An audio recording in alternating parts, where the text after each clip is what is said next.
अस्सलाम वालेकुम। मैं शुगर की मरीज़ हाँ। 3 साल हो गए मैंने शुगर है। उसकी वजह ना मेरी टंग कट्टी गई सी।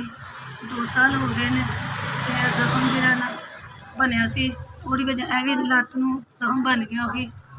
ते मैं ना 2 साल पहले जख्म की वजह नाल मेरी लत्त कट्टी गई सी। वही जख्म फिर मैनूं बन गया।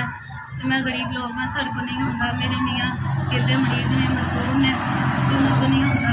लेकिन खर्चे बहुत ज़्यादा है, दवाइयाँ हर चीज़, लेकिन असीं अफोर्ड नहीं कर सकते। ते मेरा मियाँ दिल का मरीज़ है। 6 मेरियां धीआं ने, मैं सपोर्ट नहीं कर सकती। तुहाडी मेहरबानी साडी इमदाद करो। कल्ला मेरा मियाँ कमाने वाला है। 6 मेरियां बच्चियां ने ते 2500 की पट्टी होंदी है। पुत्तर मेरा है कोई नहीं, घर किराए दा। 2500 की पट्टी होंदी, 2500 का टिक्का लगदा ते साडी नहीं पूरी होंदी। भी तुहाडी मेहरबानी साडी मदद करो।